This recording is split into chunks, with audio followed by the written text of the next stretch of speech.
श्री सच्चिदानंद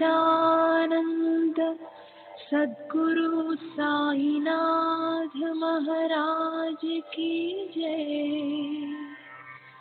सद्गुरु श्री साईनाथुनि शरद बाबूजी की जय।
श्री सच्चिदानंद सद्गुरु साईनाथ महाराज की जय। सद्गुरु श्री साईनाथ शरद बाबू जी की जय। श्री साईनाथाय नमः। శ్రీ సాయిబాబా సత్య చరిత్ర 13వ అధ్యాయం నిన్నటి తరువాయి. సరే, దుఃఖంతో వ్యాకులం చెందిన భీమాజీ పిలుపుని విని దేవుడు వెంటనే పరవళ్లు తొక్కే ప్రేమతో పరుగున వచ్చాడు. నానాసాహెబ్ చందోర్కర్కి లేఖ వ్రాయాలనిపించింది భీమాజీకి. నానాసాహెబ్ ఏదో ఒకటి చేస్తాడు. అది ఇతరులు ఎవరి వల్ల కాదని పాటిల్కి పూర్తి విశ్వాసం కలిగింది. అదే అతని పాలిటి శుభశకునమైంది. అదే అతని రోగం తగ్గడానికి కారణమైంది. తరువాత అతను నానాసాహెబ్కి వివరంగా లేఖ వ్రాసి పంపాడు. భీమాజీకి నానాసాహెబ్ గుర్తొచ్చాడంటే సాయిబాబా ఒకసారిగా గుర్తొచ్చినట్లు. రోగం నయమవడానికి మార్గం సుగమమైంది. మహాత్మ చాతుర్యం తర్కానికి అందనిది. అది కాలచక్రపు రచనే అయినప్పటికీ అక్కడ కూడా ఈశ్వరుడి సంకల్పమే ఉంటుంది. కనుక ఎవరైనా సరే మరో రకంగా ఆలోచించి ఊరికే గొప్పలు చెప్పుకోకూడదు. మంచి చెడు కర్మల సూత్రధారి ఈశ్వరుడే. చంపేవాడు ఆయనే, తప్పించేవాడు ఆయనే, చేసేవాడు ఆయనొక్కడే. పాటిల్ చాందోర్కర్కి ఇలా రాశాడు: మందులు తిని తిని నా ప్రాణానికి విసుగొచ్చింది. బతుకు మీద విరక్తి పుట్టింది. లోకమంతా శూన్యంగా అనిపిస్తోంది. డాక్టర్లంతా ఆశలు వదిలేశారు. రోగం నయం కాదని నిశ్చయించారు. హకీములు, వైద్యులు కూడా అలసిపోయారు. నా ఆశలు అడుగంటిపోయాయి. అయినా మీ పాదాలకు ఒకే ఒక విన్నపం. నన్నొచ్చి మీరు తప్పక కలవండి. ఇదే నా మనసులోని ఆకాంక్ష. చందోర్కర్ ఆ లేఖను చదివాడు. అతని మనసుకు కూడా బాధ అనిపించింది. భీమాజీ గొప్ప వ్యక్తి. నానాకి జాలేసింది. అతను జాబు రాశాడు. సాయిబాబా పాదాలు పట్టుకోవడమే అదొక్కటే వైద్యం లేదా నయం కావడానికి మార్గం. ఆయనే తల్లి తండ్రి. ఆయనే అందరికీ కరుణ కురిపించే అమ్మ. పిలవగానే పరుగున వచ్చి దయతో హక్కును చేర్చుకుంటారు. పిల్లలకు ఎలా తృప్తి కలుగుతుందో అది అమ్మకే తెలుస్తుంది. ఆయన దర్శనంతో కుష్ఠవ్యాధి నయమవుతున్నప్పుడు ఇక ఈ క్షయరోగం అనగా ఎంత? ఏమాత్రమూ సందేహించకు. వెళ్ళు, ఆయన పాదాలు గట్టిగా పట్టుకో. భక్తులు కోరినవన్నీ ఇచ్చేయటమే సాయిబాబా వ్రతం. కనుక చెప్తున్నాను, త్వరపడు. ఆయన దర్శనం చేసుకో. భయాల్లోకల్లా అతిపెద్ద భయం మరణం. అదిగాక మరొకటి ఏమైనా ఉందా? వెళ్ళి సాయి పాదాలు గట్టిగా పట్టుకో. ఆయన ఒక్కరే నిన్ను నిర్భయులుగా చేయగలవారు. ఇక్కడ భీమాజీ బాధ సహింప్రానిదైంది. అతని ఆయుష్ చివరి స్థితికి వచ్చింది.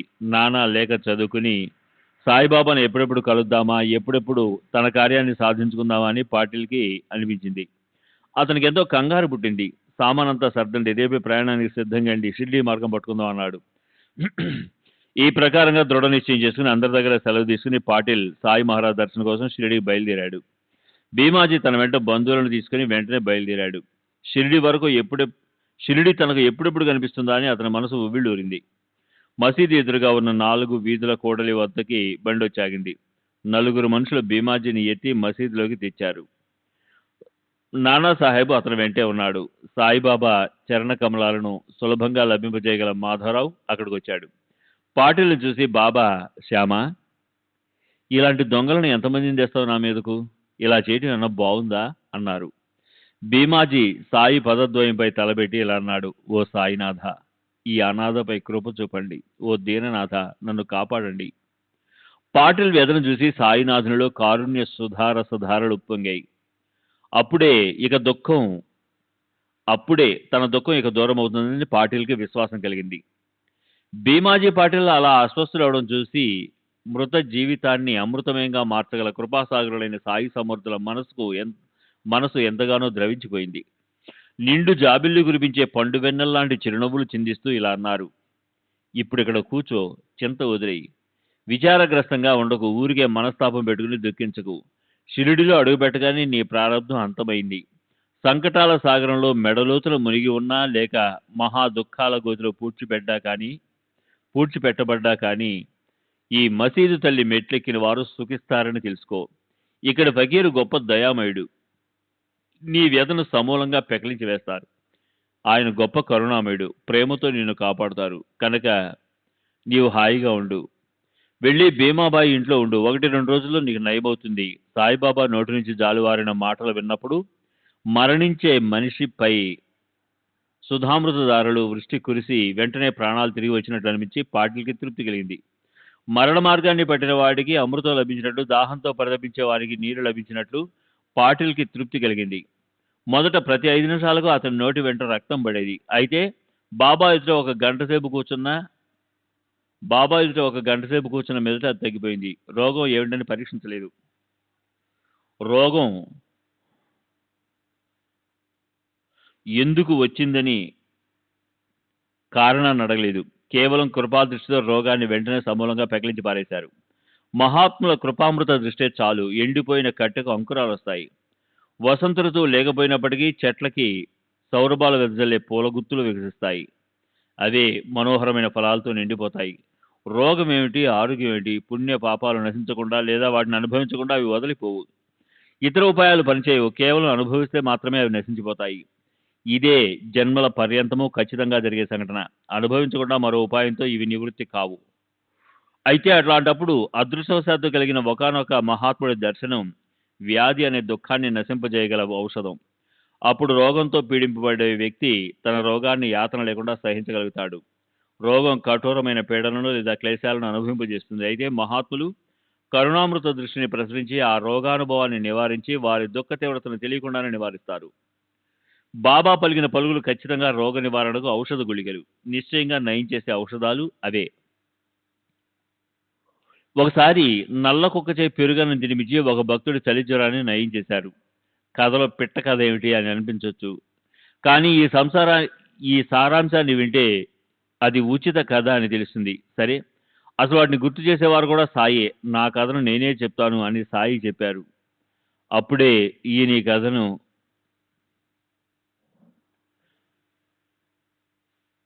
ఆయనే ఇప్పుడు ఈ కథను నాకు గుర్తు తెప్పించారు. శ్రీ సచ్చిదానంద సద్గురు సాయినాథ్ మహారాజ్ की जय.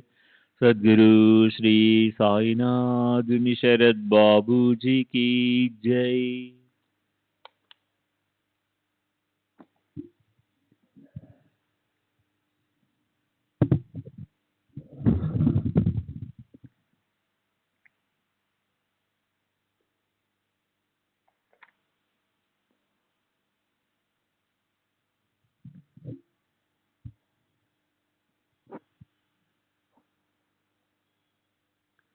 బాలగణపత్ అని పేరు గల ఒక దర్జీ బాబాకు గొప్ప భక్తుడు.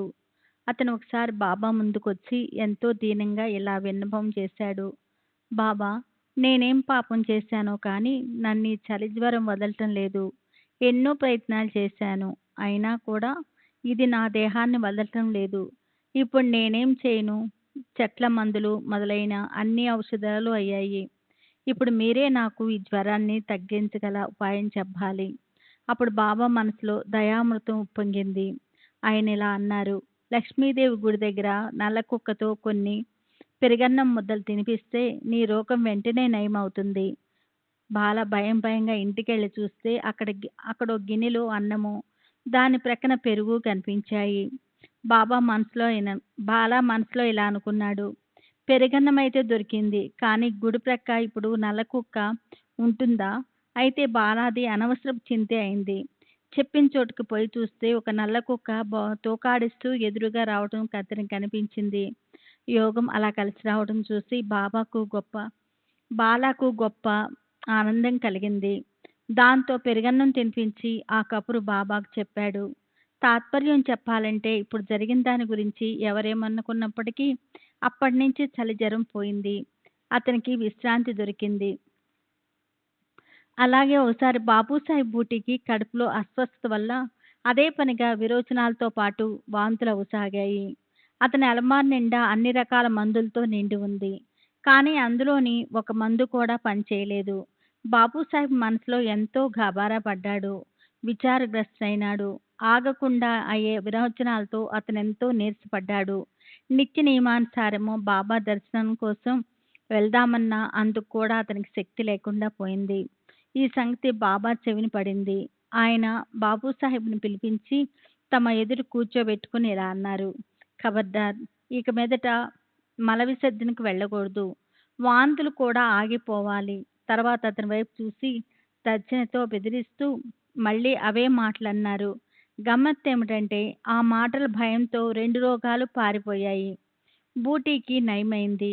మరొకసారి షిరిడీలో కలరా ప్రబలినప్పుడు దాంతో బూటీ చాలా అవస్థపడ్డాడు. వాంతులు విరోచనాలు విపరీతంగా అయ్యి అతని ప్రాణాలు దాహంతో విరవెల్లాడాయి. కడుపులో వికారం పుట్టింది. డాక్టర్ పిళ్ళే ఆ దగ్గరలోనే ఉన్నాడు. అతను అన్ని ఉపాయాలు చేశాడు, చివరికి ఏదీ ఉపయోగపడలేదు. అప్పుడు పిళ్ళే బాబా వద్దకెళ్ళాడు. జరిగిందంతా చెప్పి ఇలా అడిగారు, కాఫీ త్రాగించమంటారా, నీరు త్రాగించనా, ఏది మంచిది? బాబా ఇలా అన్నారు, అతనిది అక్రోటు, బాదం, పిస్తాలను వేసిన పాలను త్రాగించమని. అదే అతనికి జావల అంటే పప్పు నూకల మరి నీళ్ళల్లో ఉడికించి వేసిన ద్రవం మీద తేట పనిచేస్తుంది. అప్పుడు అతని దాహం తీరి వెంటనే రోగం తగ్గుతుంది. నిజంగానే ఆ జావు తాగగానే బూటీకి బాధ తగ్గిపోయింది. అక్రోటు, పిస్తా, బాదం తింటే కలరా తగ్గటం అనేది చాలా ఆశ్చర్యం. అయితే బాబా మాటలపై ఉన్న విశ్వాసంతోనే అన్నీ సఫలమవుతాయి. అక్కడ సందేహంతో పని లేదు. ఒకసారి ఆళందికి చెందిన ఒక స్వామి సాయి సమర్థల దర్శనం చేసుకోవాలనే కోరికతో షిరిడీ గ్రామానికి వచ్చాడు. బాబా నివాసమైన మసీదుకు చేరుకున్నాడు. అతనికి చెవికి సంబంధించిన అనారోగ్యము, అందువల్ల అతనికి శాంతి, నిద్ర కరువయ్యాయి. శస్త్రచికిత్స చేసినప్పటికీ విశ్రాంతైనా ప్రయోజనం కలగలేదు. పోటు విపరీతంగా పెరిగిపోయింది. ఏ ఉపాయమూ పనిచేయలేదు. కనుక షిరిడీ నుంచి వెళ్ళిపోవాలనుకుని బాబా ఆశీస్సుల కోసం అతను మసీద్కి వెళ్ళాడు. సాయి చరణాలకు నమస్కరించి విభూతి ప్రసాదం లభించిన తర్వాత స్వామి సదా సర్వతా తనపై కృప చూపమని, తనని ఆశీర్వదించమని కోరాడు. మాధవరావు దేశపాండే అప్పుడు అక్కడే ఉన్నాడు. అతను స్వామి చెవి వ్యాధి గురించి బాబాకు విన్నపం చేశాడు. బాబా కూడా అల్లా అచ్చా కరేగా, అంటే అల్లా మంచి చేస్తారు అని స్వామికి ధైర్యం చెప్పారు. అలా ఆశీస్సులు లభించాక స్వామి తిరిగి పూణే వెళ్ళిపోయాడు. అతని నుంచి 8 రోజుల తర్వాత ఒక జాబు వచ్చింది. బాబా ఆశీర్వదించిన మరుక్షణం చెవిపోటు తగ్గిపోయింది. వాపు మాత్రం అలాగే ఉండిపోయింది. మళ్ళీ శస్త్రచికిత్స చేయాలని ముంబైకి వచ్చి ఇదివరకటి డాక్టర్ దగ్గరికే చూపించుకున్నాడు. మరి బాబాకి ఈ ఇబ్బంది గురించి ఎలా తెలిసిందో ఏమో కానీ చెవి వద్ద ఉన్న వాపు డాక్టర్కి కనిపించలేదు. డాక్టరు ఇప్పుడు శస్త్రచికిత్స చేయవలసిన అవసరం లేదు అన్నాడు. ఈ ప్రకారంగా బాబా కేవలం ఆశీర్వాదంతో స్వామి భయంకర చింత దూరం అవటం అందరికీ ఆశ్చర్యం కలిగింది. అలాంటిదే మరో కథ ఈ సందర్భంలో చెప్పడం ఉచితమనిపిస్తుంది. ఇప్పుడు ఈ కథను శ్రోతలకు చెప్పి ఈ అధ్యాయాన్ని ముగిస్తాను. మసీదు సభా మండపంలో నేల మీద బండలు పరచడం మొదలవటానికి 8 రోజుల ముందు కాకా మహాజన్కి సహింపరాని అజీర్ణం చేసింది. అతనికి విపరీతంగా విరోచనాలు అవసాగాయి. అతనెంతో బాధపడ్డాడు. అతని లోపల బాబాపై భారమేసి ఔషధాలు కానీ, చిట్కాలు కానీ, ఏ మందులు కానీ వాడలేదు. సాయిబాబా పూర్ణ సర్వజ్ఞులని మహాజన్కి తెలుసు. కనుక అతను ఆ బాధను బాబాకు చెప్పలేదు. ఆయన తలుచుకున్నప్పుడే దాన్ని బాగు చేస్తారని విశ్వాసం ఉండటం వల్ల అతను ఆ వ్యాధిని భరించాడు. ప్రారబ్ధాన్ని ఆనందంగా అనుభవిస్తాను, కానీ పూజలో మాత్రం అవాంతరం కలగకూడదు అని ప్రబల ఇచ్చ కాకా మనసులో ఉంది. తర్వాత విరోచనాలు ఎప్పుడు ఎన్ని అయినా సరే హారతి మాత్రం తప్పిపోకూడదని కాకా ఏం చేశాడో చూడండి. ఒక చెంబు నిండా నీరు నింపుకొని చీకట్లో అది చేతికి అందేటట్లు దాన్ని మసీదులో ఒక మూల పెట్టాడు. స్వయంగా బాబా పాదాలు నొక్కడం కోసం బాబా దగ్గర కూర్చున్నాడు. హారతికి ఎప్పుడు ఉండాలన్న తన నియమాన్ని పాటించాడు. కడుపులో విరోచనానుమానం కలిగినప్పుడు చేతికందేంత దూరంలో ఉంచుకున్న చెంబు తీసుకుని ఏకాంత స్థలానికి వెళ్ళి శౌచం పూర్తి చేసుకుని తిరిగి వచ్చేశాడు. సరే, అప్పుడు తాచాబా నేలపై బండలు పరిచే పనికి అనుమతి అడిగినప్పుడు బాబా అతనితో ఏమన్నారో వినండి. నేను లెండికి పోతున్నాను. అక్కడి నుంచి తిరిగి వచ్చాక ఈ బండలు పరిచే పని మొదలు పెట్టండి. తర్వాత బాబా తిరిగి వచ్చారు. ఆసనంపై కూర్చున్నారు. కాకా మహాజన్ వచ్చి ఆయన పాదాలు నొక్కటం ప్రారంభించాడు. అప్పుడు కోపర్గాం నుంచి గురబ్బాలు వచ్చాయి. వాటిల్లోంచి బొంబాయి నుంచి వచ్చిన భక్తులు దిగారు. పూజా సామగ్రితో సహా మసీదులోకి వచ్చి బాబాకు నమస్కరించారు. ఇతర భక్తులతో పాటు అప్పుడు అందేర్ నుంచి పాటేలు వచ్చాడు. పూజ కోసం పూలు, అక్షంతలు వగైరా తీసుకొని ఎదురు చూస్తూ కూర్చున్నాడు. ఇంతలో ఎదురుగా రథాన్ని నిలిపి ఉంచే ఖాళీ స్థలంలో పలుగుతో తవ్వి బండలు పరిచే పని ప్రారంభించారు. పలుగు శబ్దం విని బాబా విచిత్రంగా అరిచారు. భయంకరంగా కళ్ళు ఉరిమారు. వెంటనే నరసింహ అవతారం ధరించారు. పలుగుతో ఎవరు కొట్టేది, వాళ్ళ నడుం విరిచేస్తాను అని బాబా చట్కా తీసుకుని లేచారు. అందరూ భయపడిపోయారు. కూలీలు పలుగును వదిలేసి పారిపోయారు. అందరూ లేచి పరిగెత్తారు. కాకా కూడా భయపడ్డాడు. ఇంతలో బాబా అతని చేయి పట్టుకొని ఇలా అన్నారు, ఎటుపోతున్నావు, కూర్చో అన్నారు.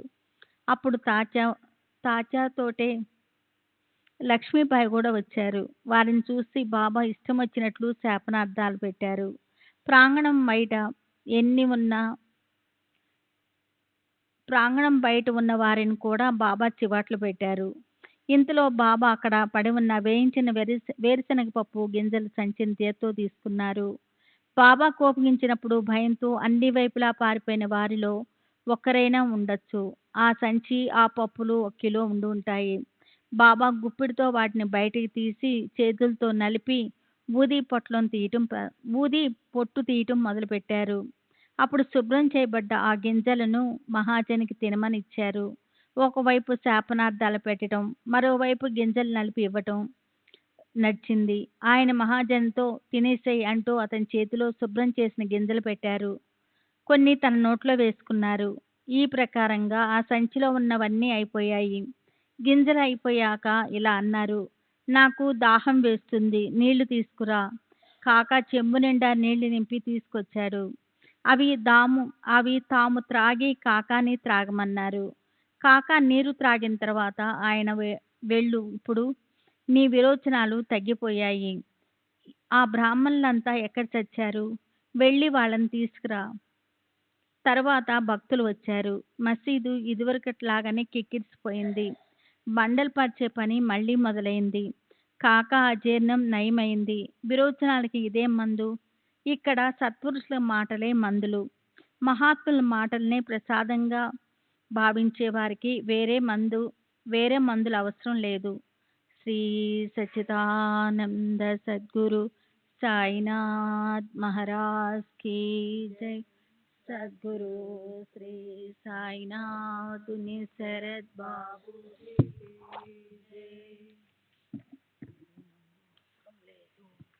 శ్రీ సచ్చిదానంద సద్గురు సాయినాథ్ మహారాజ్ కీ జై.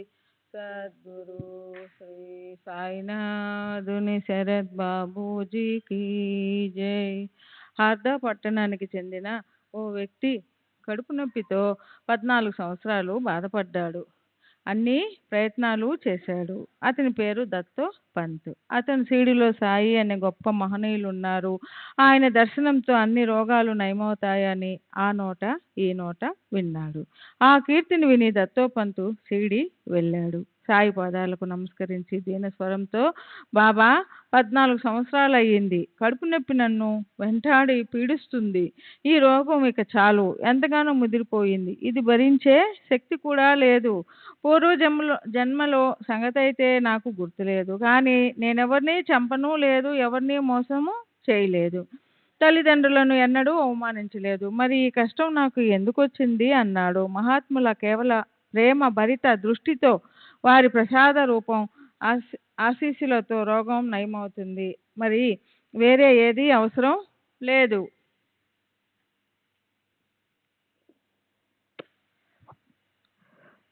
సరిగ్గా అలాంటి అనుభవమే దత్తో పంతుకు వచ్చింది. బాబా చెయ్యి తన తల మీద పడగానే, విభూది ఆశీస్సులను పొందగానే అతని మనసుకి హాయిగా అనిపించింది. అప్పుడు మహారాజు అతన్ని కొన్ని రోజులు షిరిడీలోనే ఉంచేశారు. మెల్లమెల్లగా అతని కడుపు నొప్పి బాధ సమూలంగా తగ్గిపోయింది.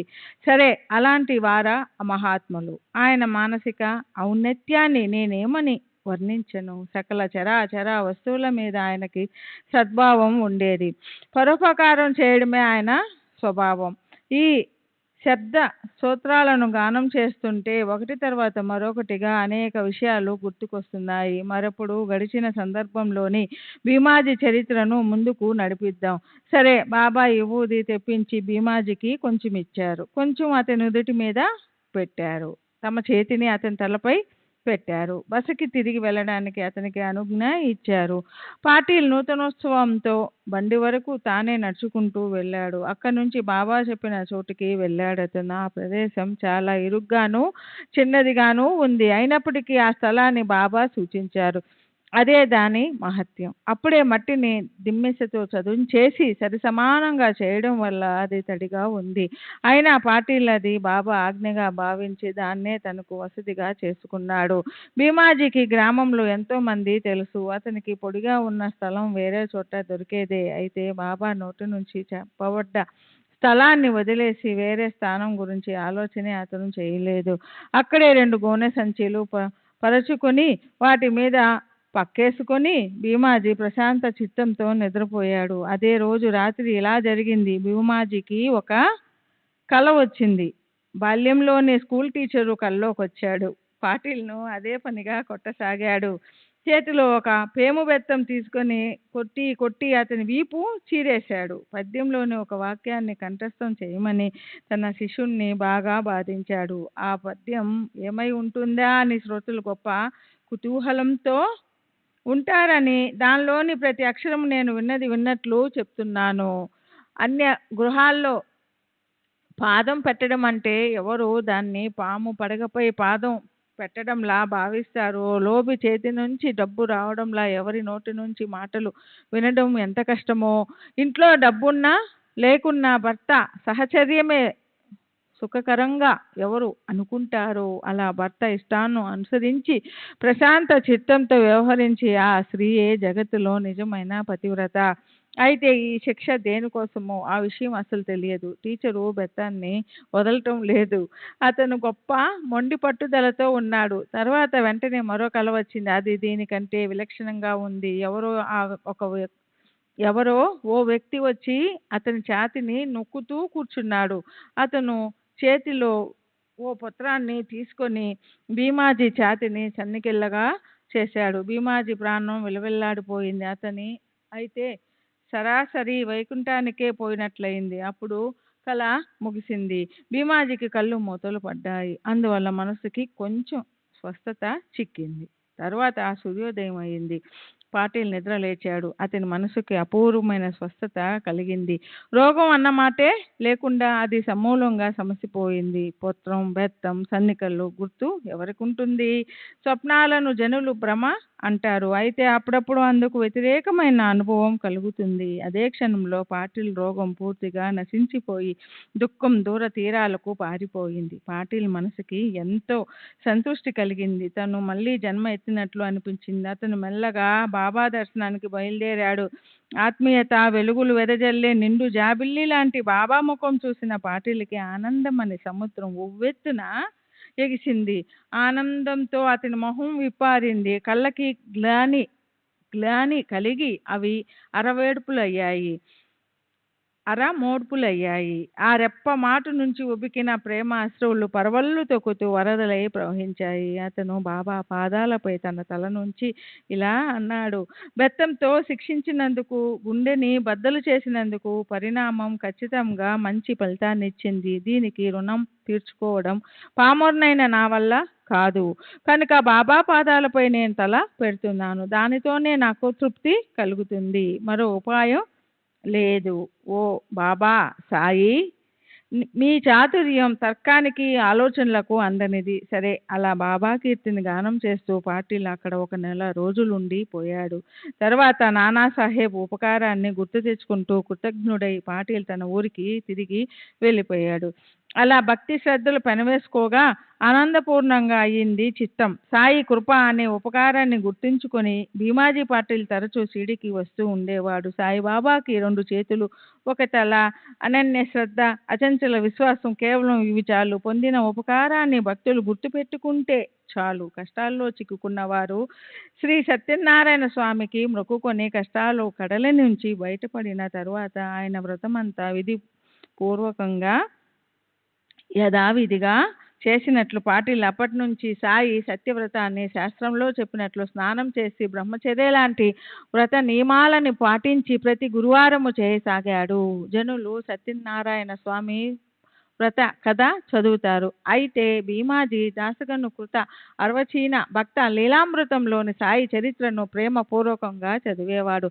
ఆ గ్రంథంలోని 45వ అధ్యాయంలో దాసగను అనేక మంది భక్తుల చరిత్రలు వర్ణించాడు. దానిలోని సాయినాథుని గురించిన 3 అధ్యాయాలే ఈ సాయి సత్యవ్రత కథలు. అన్ని వ్రతాల్లోకి ఇదే ఉత్తమ వ్రతంగా ఆచరిస్తూ పాటిల్పై 3 కథలు చదువుతూ ఉండేవాడు.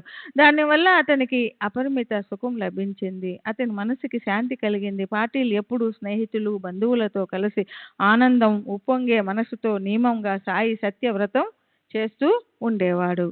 నైవేద్యానికి శ్రీ సత్యనారాయణ వ్రతంలాగే అదే కొలతలతో నైవేద్యంలోని ప్రతి ఒక్క పదార్థం అంటే పిండి, నెయ్యి, చక్కెర, సవసేరు కానీ లేదా 1.25 కిలో కానీ చేసేవాడు. అలాగే దీన్ని కూడా ఓ ఉత్సవంలాగే చేసేవాడు. అక్కడ నారాయణుడైతే ఇక్కడ సాయి 2 చోట్ల ఏ విధమైన హెచ్చుతగ్గులు లేవు. పాటిల్ అలాంటి పద్ధతి మొదలుపెట్టాడు. అదే ఆచారాన్ని గ్రామంలో గ్రామస్తులు కూడా పాటించారు. తర్వాత అక్కడ సాయి సత్యవ్రతం కొనసాగింది. అలా దయామయులైన మహనీయులు భక్తులకు మంచి కాలం వస్తే తమ కేవల దర్శనంతో సంసారంలోని చింతలను దూరం చేసి కాలుని కూడా తిరగొడతారు. ఇక్కడ నుంచి రాబోయే కథలో పుత్రప్రాప్తికై ఒకరు పడ్డ చింతాన్ని సత్పురుషులలో ఉండే ఏకాత్మతను గురించిన వర్ణన వింటే చమత్కారం అనిపిస్తుంది. నాందేడు పట్టణంలో నివసించే పార్సీ జాతికి చెందిన ఓ గొప్ప శ్రీమంతుడు సాయిబాబా ఆశీర్వాదం పొందుతాడు. అతనికి పుత్రుడు కలుగుతాడు. అక్కడి మౌలీ సాహెబ్ అనే మహాత్ముడి గురించి బాబా సూచిస్తారు. ఆ పార్సీ ఆనందాన్ని పొంది తన గ్రామానికి తిరిగి వెళ్ళిపోతాడు. ఈ కథ ఎంతో ప్రేమ భరితమైనది. శ్రోతలు స్వస్థ చిత్తంతో వినాలి. అప్పుడు మహాత్ములకు శ్రోతలకు నమస్కరిస్తున్నాడు. హేమాడ్ పంతు సాయిబాబాకి శరణు వచ్చి మహాత్ములకు శ్రోతలకు నమస్కరిస్తున్నాడు. శ్రోతలు స్వస్థచిత్తంతో వినాలి. అప్పుడు వారికి సాయి సర్వవ్యాపకత్వము అలాగే వాత్సల్యము తెలుస్తాయి. హేమాడ్ పంతు సాయిబాబాకి శరణు వచ్చి మహాత్ములకు శ్రోతలకు నమస్కరిస్తున్నాడు. రాబోయే అధ్యాయంలోని నిరూపణని విచారపూర్వకంగా వినండి. సర్వులకి శుభమస్తు. ఈ ప్రకారంగా సత్పురుషులు సజ్జనులు ప్రేరణ కలిగించిన భక్త హేమాడ్ పంతు రచించిన శ్రీ సాయి సమర్థుల సత్య చరిత్రలోని భీమాజీ క్షయ నివారణ అనే పేరు గల 13వ అధ్యాయం ముగిసింది. శ్రీ సద్గురు సాయినాథార్పమస్తు. శుభం భవతు. శ్రీ సచ్చిదానంద సద్గురు సాయినాథ్ మహారాజ్ కీ జై. సద్గురు శ్రీ సాయినాథుని శరత్ బాబూజీ కీ. శ్రీ సచ్చిదానంద సద్గురు సాయినాథ్ మహారాజ్ కీ జై. సద్గురు శ్రీ సాయినాథుని శరత్ బాబూజీ కీ జై. 13వ అధ్యాయానికి పరిపూర్ణ వివరణ. ఈ అధ్యాయంలో చెప్పిన కథల నుంచి భక్తులు రోగాలను తమ కేవల వచనాలతో ఆశీర్వాదంతో బాబా ఎలా నయం చేసేవారో మనకు తెలుస్తుంది. అప్పుడప్పుడు ఆయన ఉపాయం విచిత్రంగాను బాధాకరంగాను ఉండేది. అయినప్పటికీ కూడా భక్తులకు రోగం నయమయ్యేది. తాత్పర్యం గుణం ఔషధాలలోనే లేదా ఉపాయంలోనే కాక బాబా చేతిలో ఆశీర్వాదంలో ఉంది. భీమాజీ కథ చెప్తున్నప్పుడు హేమాడ్ పంతు కొన్ని సిద్ధాంతాలను స్పష్టం చేసి చెప్పారు. మొదటిది, ఈ జగత్తులో మానవ ప్రాణులకు దేవుడు బుద్ధి ఇచ్చినప్పటికీ దాన్ని వాడుకొని మనసులో నిశ్చయించుకున్నట్లు తమ ఇష్టం వచ్చినట్లు వ్యవహరించలేరు. వారి వెనుక కర్మతంత్రం పట్టుకొని ఉంటుంది. జన్మల పర్యంతరం చేసిన కర్మల సంస్కారం, వాటి ప్రారబ్ధాల పరిణామం వారిని చెడు మార్గం వైపు లాక్కెళతాయి. శ్రద్ధ పుణ్యం వైపు పోతే పాదాలు పాపాల వైపు లాక్కెళతాయి. సత్కర్మను శోధిస్తూ పోతుంటే కుకర్మలు అడ్డుగా వస్తాయి. కనుక సత్కర్మలు చేసి పరమార్థం సాధించుకోవడం కోసం మానవులు గొప్ప ప్రయత్నం చేయవలసి ఉంటుంది. అంతేకాదు సద్గురువుని ఆశ్రయించవలసి ఉంటుంది. రెండవ సిద్ధాంతం, మానవులు సుఖం కోసం అహోరాత్రులు ప్రయత్నం చేసినప్పటికీ పూర్వకర్మల ఫలాలుగా దుఃఖాలు వారి మెడకు చుట్టుకుంటాయి. అంతెందుకు అవి వెతుక్కుంటూ మరీ వస్తాయి. వారించాలని చూస్తే మెడకు చుట్టుకుంటాయి, నెట్టి పారేద్దామనుకుంటే మరింతగా పెనవేసుకుంటాయి. ఇదంతా జీవుల వ్యర్థశ్రమ. అలా అహోరాత్రులు వారు అత్యంత శ్రమతో అలసిపోతారు. ఇవి అనుభవించక గత్యంతరం లేదు. ఆత్మహత్య చేసుకొను లేదా వేరే ఉపాయంతోనూ వాటిని ఆపివేయలేం. మళ్ళీ జన్మించి వాటిని అనుభవించవలసి ఉంటుంది. జీవన్ముక్తులకి అంటే జీవించి ఉండగానే ఆత్మజ్ఞానం కలిగిన ముక్తులైన వారిని కూడా ప్రారబ్ధ భోగం వదిలిపెట్టదు. అప్పుడు ఇలాంటి దుఃఖాలను సహించడానికి మానవులు తయారుగా ఉండాలి. ఈ జన్మలో మనం నీతితో వ్యవహరించినప్పటికీ దుర్భర దుఃఖాలు ఎందుకు వస్తున్నాయని నిరాశ చెందకూడదు. ఇంకా పరిశుద్ధ ఆచరణతో వ్యవహరిస్తున్నా కూడా ఎందుకు నాకు ఈ దుఃఖావస్థ, దుష్కర్మలను దూరంగా ఉన్న నా తలపై ఎందుకు పాపాలు అని పదే పదే అనకూడదు. మూడవ సిద్ధాంతం, అలాంటి దుఃఖాలను నివారించుకోవడానికి ఒక ఉపాయం మాత్రం ఉంది. అది ఏమంటే సద్గురువుని లేదా ఎవరో ఒక మహాత్ముడిని శరణనటం. వారి కృపాదృష్టి పడితే మానవులు ఆ దుఃఖాన్ని సహజంగా ఏ యాతనలు లేకుండా అనుభవించగలుగుతారు. నిజానికి సద్గురువు లేదా సత్పురుషులు ఆ దుఃఖాన్ని అనుభవించగల ధైర్యాన్ని మనకిస్తారు. అదృష్టవశాత్తు మహాత్ముల దర్శనం అయితే అది వ్యాధికి ఒక ఉపశమనం. వ్యాధిగ్రస్తులు వ్యాధిని దుఃఖం లేకుండా సహజంగా సహిస్తారు. వ్యాధి దారుణమైన బాధను అనుభవింపజేస్తుంది. సత్పురుషులు తమ కరుణ జాలువారే దృష్టిని ప్రసరింపజేసి దుఃఖం లేకుండా అనుభవింపజేసి వాటిని నివారిస్తారు. ప్రతి ఒక్క సందర్భంలోనూ మనసులో ఉండే సద్గురువు లేదా సత్పురుషులు తమ దైవీ శక్తిని ఉపయోగించి భక్తుల దుఃఖాలన్నింటినీ కలిపి ఒక్కసారిగా అనుభవింపజేసి వారిని వెంటనే వాటి నుంచి విడుదల చేస్తారు. లేదా ఆ దుఃఖాన్ని తాము తమ మీదకు తీసుకొని ఆ భక్తులను విడుదల చేస్తారు. చివరికి ఈ అధ్యాయంలో భక్తులు సద్గురువుకి లేదా మహాత్ములకి తమ కృతజ్ఞతను ఎలా వ్యక్తం చేయాలో ఆ బోధ మనకు కలుగుతుంది. వారు ఎప్పుడూ అవాప్తకాములుగా ఉంటారు కనుక మహాత్ములకు తమ భవిష్యత్తుపై లాభం కోరని ప్రీతి ఉంటుంది. అప్పుడు వారి ఉపకారానికి బదులు తీర్చుకోవడం కోసం ఈ క్రింది ఓవిని గుర్తుపెట్టుకోవాలి. 2 చేతులు, 1 తల, అనన్య శ్రద్ధ, దృఢ విశ్వాసం ఇది చాలు.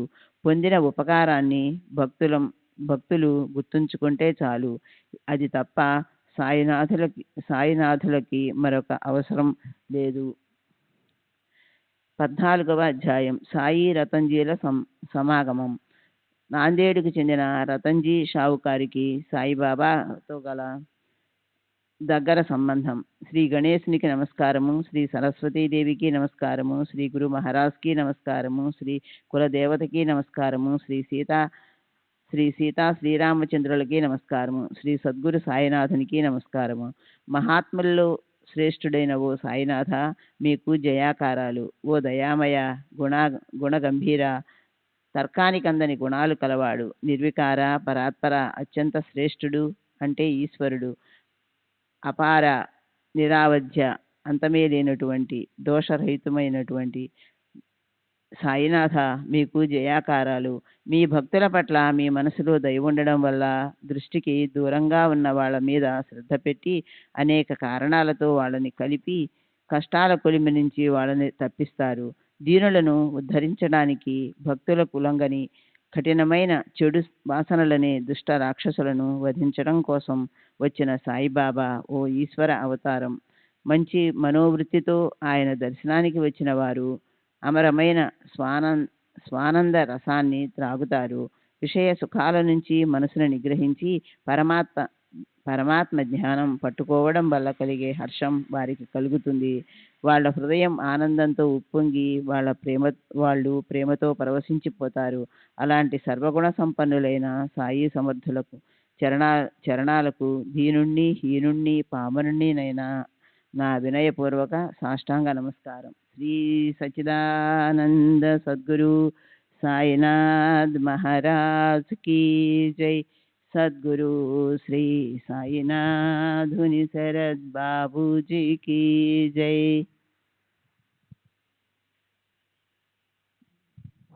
శ్రీ సచిదానంద సద్గురు సాయినాథ్ మహారాజ్ की जय। సద్గురు శ్రీ సాయినాథుని శరత్ బాబూజీ की जय। ఇప్పుడు గడిచిన కథానుసంధాన అనుసరించి నల్ల కుక్కకు పెరుగన్నం తినిపించడంతో చలి జ్వరం తగ్గిపోయిన కథ గురించి వర్ణించబడింది.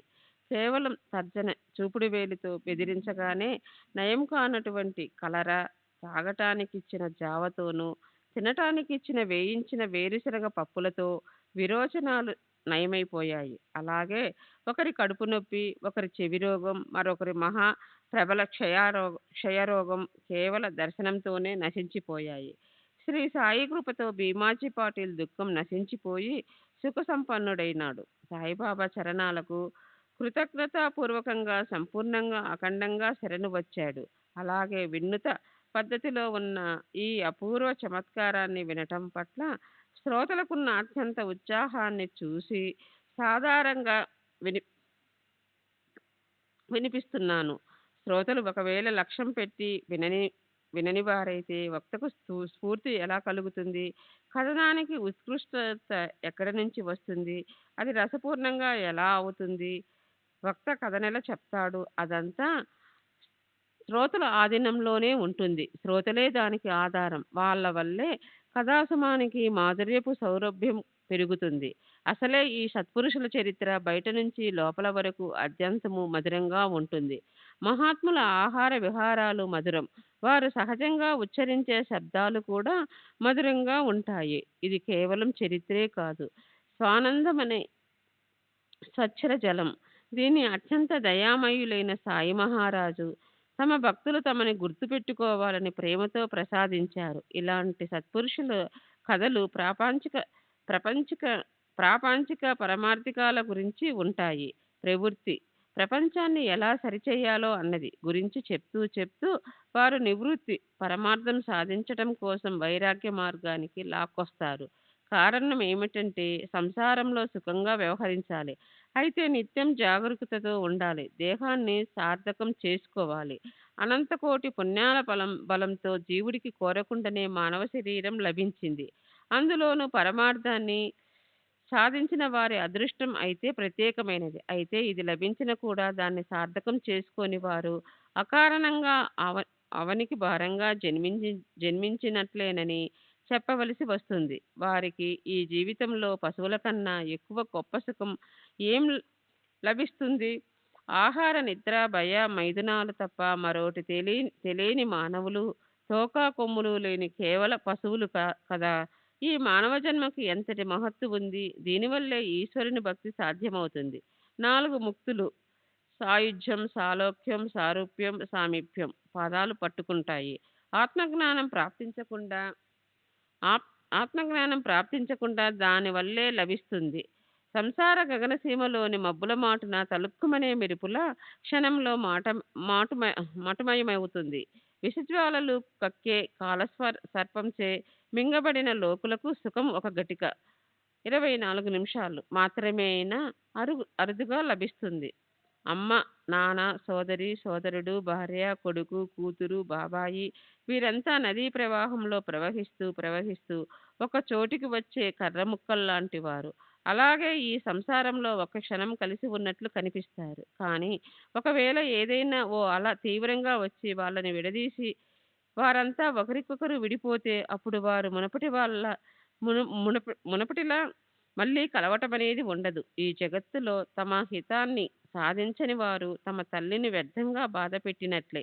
ప్రాణులు జన్మించినప్పుడే మృత్యు మార్గాన్ని పట్టుకొంటారు. మహాత్ముల చరణాలు వారు ఒకవేళ పట్టుకోకపోతే వారి జన్మ వ్యర్థమైపోతుంది. కనుక ఆ పనిని ఇవాళ, రేపు, ఎల్లుండి అని వాయిదా వేసేవారు మోసపోతారని తెలుసుకోవాలి. మరణాన్ని గురించి మనసులో నిరంతరం స్మరణ పెట్టుకోవాలి.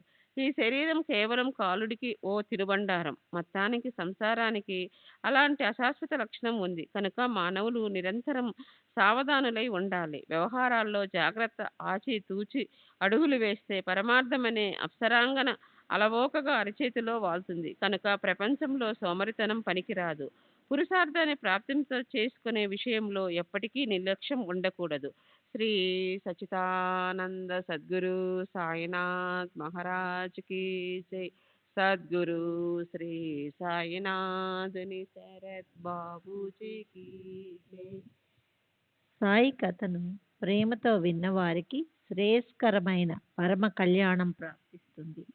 వారికి సాయి చరణాల్లో భక్తి పెరుగుతుంది. వారికి సుఖమనే భాండారం లభిస్తుంది. సాయిబాబా మీద నిండు ప్రేమ గుండెల నిండా ఉన్నవారికి ఈ కథా సంగ్రహం సాయి చరణ కమలాలను అడుగడుగునా గుర్తుకి తెప్పిస్తుంది. శబ్దాలతో వర్ణించలేనటువంటి వారిని ఈ కథలో శబ్దాలు వర్ణించడం జరిగింది. ఇంద్రియాలకు అతీతంగా ఉండే వారిని ఈ కథ ద్వారా ఇంద్రియాలతో సేవించవచ్చు. కనుక ఈ కథామృత ధారని ఎంతగా తాగినప్పటికీ మనసుకి పూర్తిగా సంతృప్తి కలగడం కష్టం. మహాత్ముల కుశలత తర్కానికి అందనిది. వారి మహిమ అవర్ణనీయం. వారిని మాటలతో సంపూర్ణంగా వర్ణించగల సామర్థ్యం ఎవరికుంటుంది? ఈ కథ నిరంతరం చెవుల్లో పడితే కళ్ళ ఎదుట సాయిబాబా అదే పనిగా కనిపిస్తారు. రాత్రింబవళ్ళు మనసులోనూ ధ్యానంలోనూ ఉంటారు. స్మృతి పదంలోనూ ఆలోచనలోనూ కూడా ఉంటారు. ఇంతేనా? మెలకువతో ఉన్న స్వప్నంలో కూడా కనిపిస్తారు. మెలకువతో ఉన్న స్వప్నంలో కూడా కనిపిస్తారు. కూర్చుని ఉన్నా, నిద్రిస్తున్నా, భోజనం చేస్తున్నా కనిపిస్తారు. జనంలో ఉన్నా లేదా అరణ్యాల్లోకి వెళ్ళినా అక్కడ కూడా సర్వదా తోడుగా పోతూ ఉంటారు. ఈ ప్రకారంగా మనకి ఆయనపై అదే పనిగా ఇష్టం కలిగితే మన మనస్సుకి మహేశ్వరునితో లయమయ్యే స్థితి కలుగుతుంది. అలా ప్రతిరోజు అయిందంటే చిత్తం చైతన్యంతో అంటే విశ్వ చైతన్యాన్నిచ్చే శక్తితో అంటే పరమాత్మతో ఐక్యత సంతరించుకుంటుంది. ఇప్పుడు తర్వాత కథ గడిచిన అధ్యాయం చివరిలో చెప్పిన దాన్ని ప్రారంభిద్దాం. శ్రోతలు ఆదరయుక్తంగా అవ్వాలి. భావ భక్తి అనే రవకేసరిని ఎంత తిన్నా తనివి తీరదు. గొంతు వరకు తిన్నా ఎన్నటికీ పూర్తిగా తృప్తి కలగదు. సరే శ్రోతలారా, ఇప్పుడు ఈ రెండవ కథను మీరు శ్రద్ధగా వింటే మహాత్ముల దర్శనం వల్ల అయ్యే సార్థకత మనసుకి ఖచ్చితంగా పట్టుకుంటుంది. బయటకు కనపడేలా సాయిబాబా ఏం చేసేవారు కాదు. ఆయన తమ స్థానాన్ని వదిలి ఎక్కడికి వెళ్ళేవారు కారు. అయినప్పటికీ కూర్చున్న చోటు నుంచే ఆయనకు అన్నీ తెలిసి ఉండేవి. అందరికీ ఆయన ఆ అనుభవాన్నే ఇస్తుండేవారు కూడా. 3 కాలాల్లోనూ ఆ బాధిత అస్తిత్వ రూపతత్వం అంటే బ్రహ్మ అనేది తమ శరీరంలోనే ఉంటూనే అదే సంపూర్ణ జగత్తులోనూ ఉన్నది అన్న విషయాన్ని తన శరీర స్పృహను విస్మరించి నిరంతరం గుర్తుపెట్టుకోవాలి. ఈ సత్యాన్ని ఎవరు శరణు అంటారో వారికి అన్నిటితో ఐక్యత ఉంటుందని తెలుసుకోవాలి. ఎందుకంటే వేరువేరుగా ఉన్నాయని అనుకుంటే జనన మరణాల పరంపర వెంటాడుతుంది. తాను జగత్తులోని ఇతర సర్వప్రాణులు వస్తువులు వేర్వేరుగా ఉన్నాయని నిశ్చయం చేసుకునే బుద్ధి అంటే నిజంగా అది అజ్ఞానమే. గురువుతో కలయిక వల్ల శాస్త్రాభ్యాసంతోనూ చిత్తశుద్ధి కలిగి బ్రహ్మమయ స్థితి ప్రాప్తిస్తుంది. అవిద్య నుంచి ముక్తులమవటం అంటే ఏకత్వ ప్రాప్తి కలగటమే. మనస్సులో ఏ కొద్దిగానైనా భేదభావం ఉంటే అప్పుడు ఇక ఏకత్వ భావం అనేది ఎలా? బ్రహ్మదేవుడి నుంచి చైతన్యరహితమైన అన్ని వస్తువుల వరకు తమ స్వస్వరూపం లేదా బ్రహ్మ నుంచి వేరుగా కనిపించే వాటన్నిటా బ్రహ్మే ఉంటుంది. సత్యాసత్య నిత్యానిత్యాల్లోని భేదాలను తెలుసుకోలేని అజ్ఞానులకు బ్రహ్మ లేనట్లే. అనిపింపచేసే వాటి అన్నిటా అన్ని వైపులా బ్రహ్మే ఉంటుంది. అన్ని రకాల ప్రగాఢ జ్ఞానం ఉండటం అనేది దాని స్వాభావిక గుణం. సంసారంలోని కర్తవ్యానికి అక్కడ చోటు లేదు. అక్కడ నామరూపాలకి స్థానం ఉండదు. అదే ఆ అవయవరహితమైన బ్రహ్మ. స్వస్వరూపం నుంచి లేదా బ్రహ్మం నుంచి వేరు అని అనుకునే మన స్వభావం వల్ల, అజ్ఞానం, మోహం అనే అనర్థాల వల్ల, నానాతత్వం అనే సంభ్రమంలో చిక్కుకునే చిత్తానికి ఏకత్వం అనే జ్ఞానం కలిగితే అది స్వస్థంగా అవుతుంది. నేను వేరు, ఇతరులు వేరు అని వేరుగా అనిపించని వారికి ఈ జగత్తంతా అఖండంగా ఏకరసంతో నిండిపోయి ఉండి అది తప్ప వేరే ఏదీ మిగిలి ఉండదు. వారికి నామరూపాలతో పనులు చేయడం ఇష్టం ఉండదు. వారు నానాతత్వాన్ని పూర్తిగా వదిలేస్తారు. వారు బ్రహ్మగా అవడం అంటే ఇదే. ఈ జగత్తులో తాము మాత్రమే ఉన్నారు. తాము తప్ప వేరే ఖాళీ స్థలం లేదు. తాము అన్ని వైపులా పూర్తిగా వ్యాపించి ఉన్నారు. తాము తప్ప వేరే ఏదీ లేదు అన్న భావనని దృఢంగా పెట్టుకోవాలి. మైమరపించే మాయను దూరంగా తరిమేయాలి. తాము తప్ప పరవస్తువు లేదు అని గుర్తుంచుకొని తమ దృష్టిని స్వాధీనంలో పెట్టుకోవాలి. ఈ భేదభావం ఎలా ఉత్పన్నమవుతుంది అని శ్రోతలకి సహజంగానే సందేహం కలగొచ్చు. బ్రహ్మే తెలుసుకోవలసిన వస్తువు. జీవుడు దాన్ని తెలుసుకోవడానికి ప్రయత్నం చేసేవాడు. ఈ భావన పోగొట్టుగల ఉపాయం ఏమిటి? ఏ కొద్దిగానైనా సరే భేదబుద్ధి ఉంటే అనన్యత్వం నశించిపోతుంది. వెంటనే నానాత్వం ఉత్పన్నమై అదే జనన మరణాలకు కారణమవుతుంది. అవిద్యారూప అంధకార దృష్టి దూరమైతే సర్వసృష్టి కూడా కనిపించకుండా పోతుంది. దృష్టిలో కేవలం స్వస్వరూపం నిండిపోయి ఉంటుంది. నానాత్వం వెంటనే పారిపోతుంది. శుద్ధ జలంలో శుద్ధ జలం కలిస్తే అదంతా ఒక్కటే అయిపోతుంది. మునుపటిది ఇప్పటిది ఒకేలాగా కనిపిస్తుంది. వేరుతనం అనేది గుర్తుపట్టడానికి మిగిలి ఉండదు. కట్టె ముక్క ఆకారాలు వేర్వేరుగా ఉన్నప్పటికీ వాటిని అంటిస్తే అవి అగ్నిస్వరూపంలో ఒకటిగానే కనిపిస్తాయి. వాటి ముక్కలు అనే లక్షణము, ఆకారము నశించిపోతాయి. అవి అగ్నిస్వరూపంలో లీనమైపోతాయి. అదేవిధంగా ఆత్మ అనేది ఒక్కటే. ఈ జ్ఞానానికి మరొక ప్రమాణాన్ని ఇవ్వవలసిన అవసరం లేదు. అన్ని ప్రాణుల్లోనూ ఆత్మ పూర్తిగా నిండిపోయి ఉంది. అయితే రూపరహితం అవడం వల్ల కళ్ళకు కనిపించదు. విద్యాకల్పన వల్ల ప్రాణుల చిత్తం నిరంతరం చిక్కుల్లో పడుతుంది.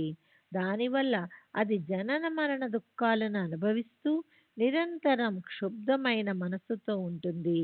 నామరూపాలనే ఉపాధిని వదిలేసి ఈశ్వరుని సత్యస్వరూప జ్ఞానం కలిగే అవస్థను సాధ్యం చేసుకునే అలాంటి సిద్ధపురుషులను మాయ బాధించదు.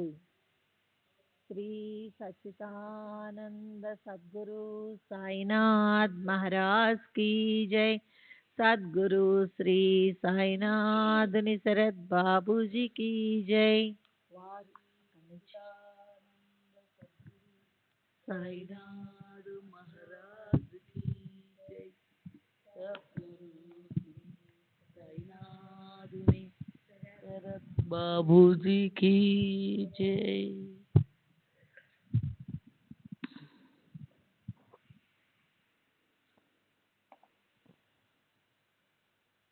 వారు సదా ఆత్మానందంలో లీనమవుతారు.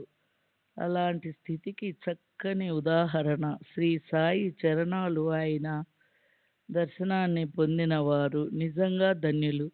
చంద్రుడు నీటిలో కనిపించినప్పటికీ నీటికి బయలుదేరి ఉంటాడు. అదేవిధంగా సత్పురుషులు భక్తులతో చుట్టుముట్టి ఉన్నప్పటికీ ప్రస్తుతం వారు వారించిన ఎంతో దూరంగా ఉంటారు. వారి చుట్టూరా భక్తులు గుమిగూడి ఉన్నప్పటికీ వారికి ఎలాంటి ఆసక్తి ఉండదు. వారు మనోవృత్తి ఆత్మస్వరూపంలో లీనమై ఉంటుంది. దృష్టి ఎప్పటికీ మరోవైపుకి చూడదు. సాక్షాత్తు ఈశ్వరుడే అలాంటి గొప్ప సాధు సత్పురుషుల మాటను అనుసరించి వ్యవహరిస్తాడు. వారికి ఈ జగత్తులో ప్రాప్తించని వస్తువంటూ ఉండదు. అలాగే తెలియదంటూ ఏమీ ఉండదు. ఉపదేశమిచ్చి పుచ్చుకునే గురు శిష్యులు ఈ జగత్తులో అసంఖ్యాకంగా ఉంటారు. అయితే ఉపదేశంతో పాటు అనుభవం కూడా ఇచ్చే గురువు అరుదుగా లభిస్తూ ఉంటారు. ప్రారంభించిన ఈ వర్ణన ఇక చాలు. శ్రోతలు ముఖ్య కథలను వినటానికి ఉత్సాహంతో ఉన్నారు. వినాలన్న వారి కోరిక నెరవేరుగాక. మొగలాయిలోని నాందేడు పట్టణంలో ఒక ప్రఖ్యాతి పార్సీ వ్యాపారి ఉండేవాడు. అతను అత్యంత ధార్మికుడు, జనప్రియుడు. అతని పేరు రతన్జీ షాపూర్జీ వాడియా. అతని వద్ద ధన సంపద అపారంగా ఉంది. బళ్ళు, గుర్రాలు, పొలాలు, తోటలు చాలా ఉండేవి. స్వతహాగా రతన్జీ తలుపులు ఎప్పుడూ తెరిచే ఉండేవి. అతని వాకిలి నుంచి ఎవరు కూడా నిరాశ చెంది వెనక్కు వెళ్ళేవారు కారు. బయటి నుంచి చూడ్డానికి రాత్రింబగలు అలా ఆనంద సాగరంలో వాళ్ళు మునకలు వేస్తున్నప్పటికీ లోపల రతన్జీ షావుకార్ని సహింపరాని చింత అనే మొసలి బాధిస్తూ ఉండేది. అది ఈశ్వరుని సిద్ధాంతంగా తోస్తుంది. జగత్తులో ఎవరికి పూర్తి సౌఖ్యము ఉండదు. ఒక్కొక్కరికి ఒక్కొక్క రకమైన చింత ఉంటుంది. నేను గొప్పవాణ్ణి, నేను గొప్ప ఐశ్వర్యవంతుణ్ణి కనుక నేను నాకు ఇష్టం వచ్చినట్లు చేస్తాను అని కొందరంటారు. అలా ఊరికే అహంకరిస్తారనే కాబోలు. ఏదో ఒక లోపం లేకపోతే దృష్టి తగులుతుందని బ్రహ్మదేవుడు తన స్వహస్తాలతో కావాలనే ఏదో కొద్ది లోపాన్ని బంగారమున్న రతన్జీ షావుకారి వచ్చి పోయేవారికి భోజనం పెట్టి బీదల దైన్యాన్ని దూరం చేసేవాడు. శ్రీ సచ్చిదానంద సద్గురు సాయినాథ్ మహారాజ్ కీ జై. సద్గురు శ్రీ సాయినాథుని శరత్ బాబుజీ కీ జై. సదా సర్వదా ఆనందంగా ఉండేవాడు.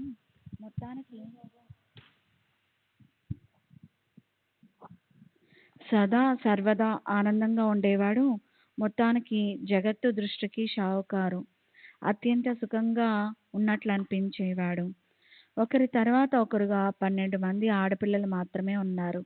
మగపిల్లలు లేకపోయాక సంపత్తి వల్ల కలిగే సుఖం ఏపాటిది? అతనికి సుఖం అనేది ఎలా లభిస్తుంది? మనసు హాయిగా ఎలా ఉంటుంది? భక్తి లేని హరికీర్తన, తాళము స్వరము లేని గానం, ద్వంద్వం లేని బ్రాహ్మణుడు, వీటిలోని ఏమి శోభ ఉంటుంది?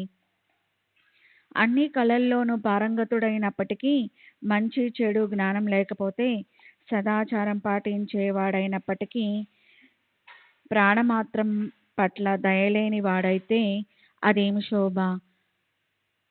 పాలంపై చందన తిలకం ఉన్నప్పటికీ, మెడలో తులసీమాలను అలంకరించుకున్నప్పటికీ నాలుకతో సాధుపురుషులను నిందిస్తే అందులో ఏమి శోభ? పశ్చాత్తాపం లేకుండా తీర్థయాత్రలు చేస్తూనూ మెళ్ళో ఏ నగో లేకుండా ఒంటిపై ఎన్ని నగలు వేసుకున్నా మగపిల్లలు లేని ఇంటికి ఏం శోభ ఉంటుంది? నారాయణుడు ఒక సుపుత్ర సంతానమైనా ఇస్తాడా అనేదే షావుకారుని అహోరాత్రులు పీడించే ప్రశ్న. మనసు చింతాక్రాంతమైపోయింది. అందువల్ల షావుకారు నిరంతరం దుఃఖితుడై ఉండేవాడు. అతడు అన్నము నీళ్లు సహించేవి కాదు. రాత్రింబవళ్ళు మనసు ఉదాసీనంగా చింతతో ఉండేది. షావుకారు దేవుడికి మొరపెట్టుకునేవాడు, దేవా, ఇంతటి నా ఈ కళంకాన్ని తీసేసి నన్ను నిష్కళంకుణ్ణి చెయ్యి.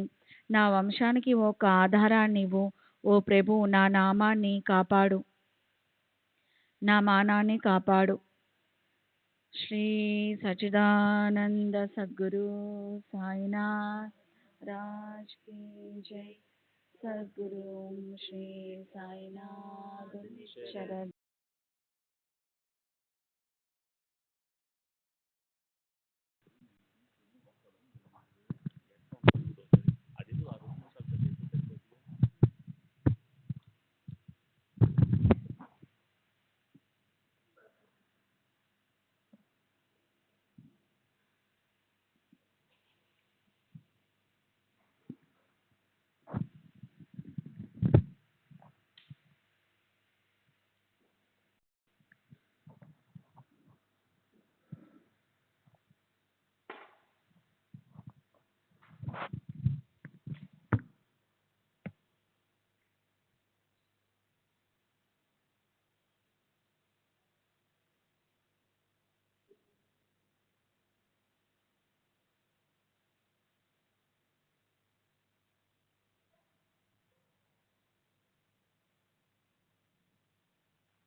श्री सच्चिदानंद सद्गुरु साईनाथ महाराज की जय।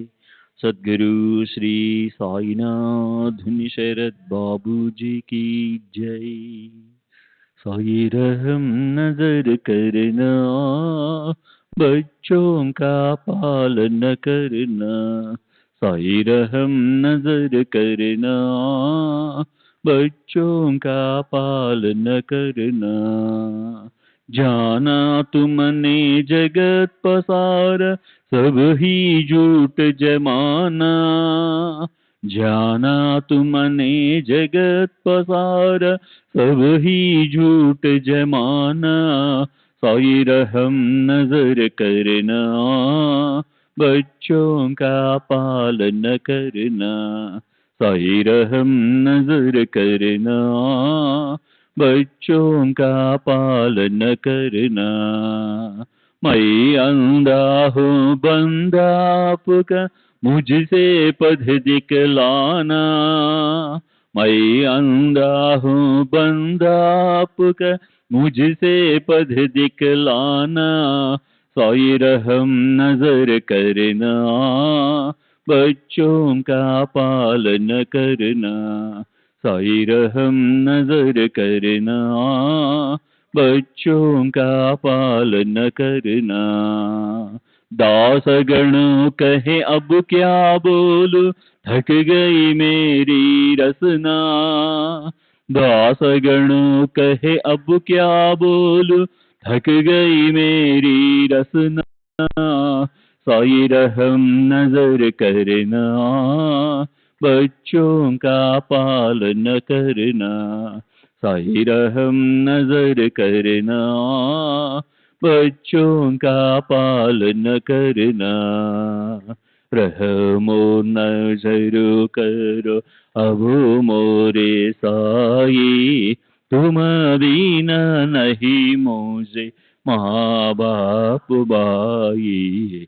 रहमो नजर करो मैं अंधा हूँ बंधा तुम्हारा, मैं अंधा हूँ बंदा तुम्हारा, मैं ना जानू मैं ना जानू मैं ना जानू अल्लाह इलाही।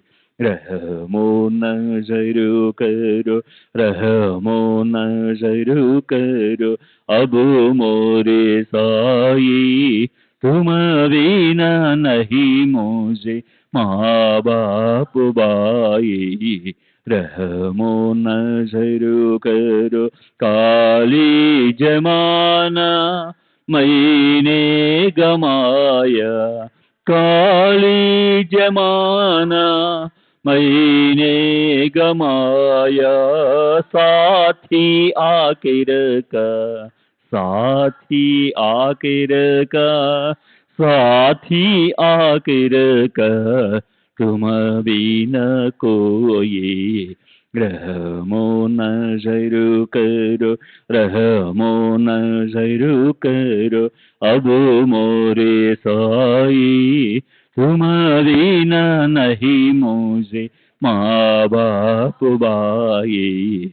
रहमो नजर करो अपने मस्जिद का झाड़ू गणो है, अपने मस्जिद का झाड़ू गणो है, मालिक हमारे मालिक हमारे मालिक हमारे, तुम बाबा साई।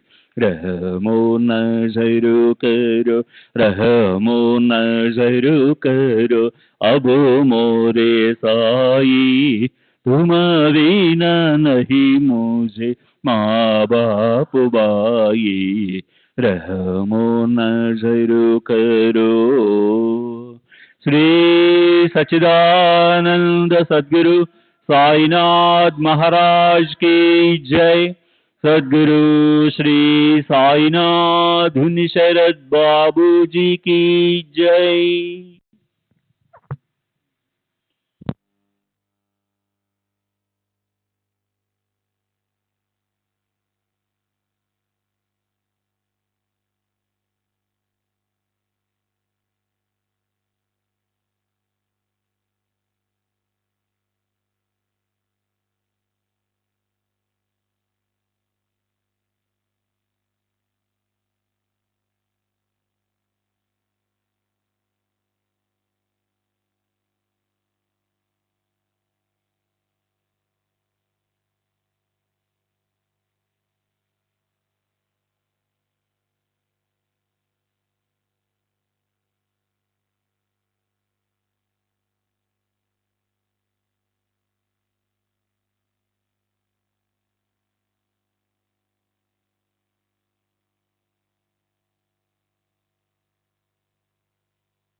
श्री सच्चिदानंद